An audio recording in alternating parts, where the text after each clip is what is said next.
नमस्कार, जय महाकाली। प्रत्येक देवीच्या गेनमेळ्याच्या कार्यक्रमात किंवा देवीचा गोंधळ असेल किंवा आपल्या घरी काही कुलाचार कुलधर्म करायचा असेल तर आदिमायाशक्ती कुलस्वामिनीच्या परड्या भरल्या जातात, तुळजाभवानीच्या परड्या भरल्या जातात। तर आज गेनमेळ्याच्या कार्यक्रमामध्ये आम्ही सुद्धा देवीच्या परड्या भरणार आहे। सर्वांनी व्हिडिओ शेवटपर्यंत नक्की पहा, कशा पद्धतीने परडी भरली जाते किंवा परडीत काय काय ठेवायचं असतं, कशानंतर काय ठेवलं जातं, याचा सगळ्याची माहिती तुम्हाला व्हिडिओच्या माध्यमातून भेटेल। परड्या भरताना सर्वप्रथम एक शुद्ध धुतलेलं वस्त्र किंवा एखादं बेडशीट घोंगडी त्याच्यावरती परड्या मांडल्या जातात। परड्या भरताना 5, 7, 9 किंवा 11 परड्या भरल्या जातात। 8, नीट 2, 3 अशा परड्या भरू नये। जर आपल्याकडे परड्या कमी असतील तर त्या संख्या पूर्ण होण्यासाठी आपण ताट आणि वाटी सुद्धा मांडू शकतो एक परडीचं प्रतीक म्हणून, पण शक्य असेल तर परड्याच असणं गरजेचं आहे। परडी भरताना सर्वप्रथम परडीला हळदी कुंकू लावलं जातं, त्याच्यानंतर त्यात पीठ मीठ भरलं जातं। पिठामीठाचा जोगा सगळ्यात पहिला असतो, त्यामुळे पहिलं पीठ मीठ भरायचं, त्याच्यानंतर तांदूळ भरलं जातं व पुढे बाकी काय काय ठेवायचं हे सर्व व्हिडिओच्या माध्यमातून तुम्हाला शिकायला भेटेल। सर्वांनी व्हिडिओ शेवटपर्यंत नक्की पहा।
हळदी कुंकू लावलं, त्याच्यानंतर पहिलं पीठ भरलं, पिठा मिठाचा पहिला जोगवा असतो, पहिलं पीठ भरलं, नंतर तांदूळ भरले, हे दुसरं ठेवलं. हे आपण डाळ गुळ तेल, देवीला साडी, ओटी, ओटीवरती खारी खोबरं बदाम हलकून सुपारी, पानाचा विडा, लिंबू, केळ, ज्या काही गोष्टी देवीला लागतात आपण सगळ्या ठेवल्या.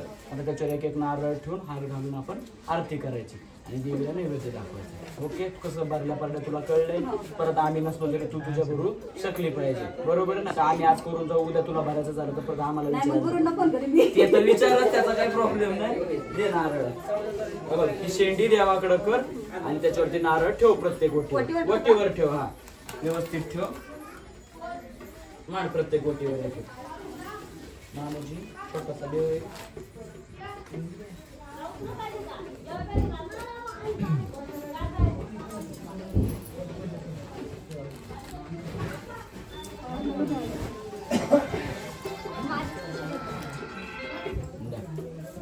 हार कुठे हरी ताडतोले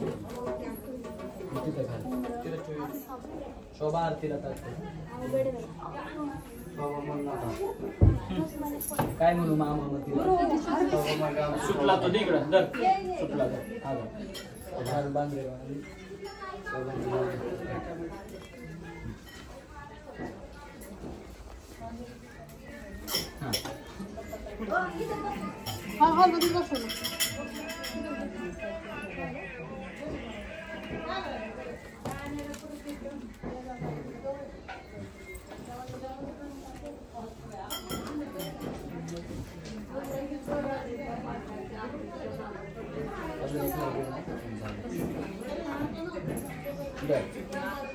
तिथं मध्ये बस आत होतो, मागे सरकून बस, गुडघ्यावर बसायचं, देवी पुढं हा गुडघ्यावर बस, पदर पसर देवी पुढं आणि डोकं टेकून पाया पड. पदर पसर पायाला, डोकं टेकव खाली. जे काय तुझी सेवा केली परड्या भरल्यात आई मान्य करून घे, घरादाराला सुख शांती समाधान दे. जसं तुझ्या परड्या गसगसीत भरल्या तसं माझ्या घरात कधी अन्नधान्याला आई कमी पडून देऊ नको, असं देवीला बोल. पाण्याचा एक ग्लास घ्या, नैवेद्य दाखवा. रोज असंच नैवेद्य दाखवायचा. हा आता हे पहिले ताट आहे ना, पोळीचा घास मोड पहिला, मोठा मोठा मोठा डाव्या हातात घेते, सगळं थोडं थोडं ह्याच्यावरती घे, सगळं थोडं थोडं घे,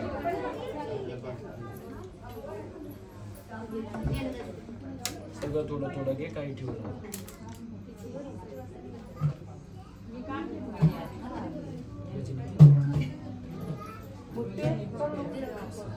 इकडून पुढे देवीच्या ओठाला लावायचं. दोन्ही हातात धर घास, देवीच्या ओठाला लाव. इकडे पुढे पाय नको लावा, ताटाला. दोन्ही हाताने देवीला 4 डोळे बंद कर. मनात 3 वेळा आई जेवणाला ये असं म्हण.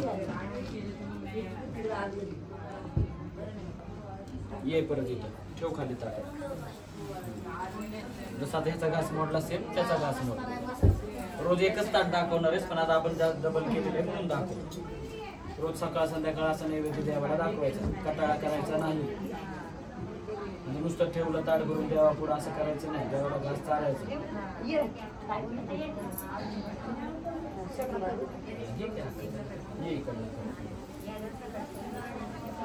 4 देवीला तसं बोल मनात 3 वेळा.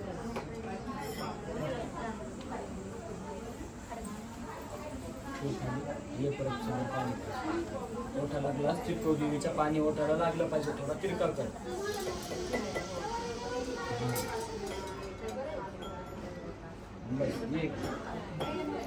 ताटाच्या पलीकडे ठेवलं, त्या बाजूला ठेव. दोन्ही ताटाला हात लावून पाया कर. दे बघा कापून बस खाली बसूनच करू दे.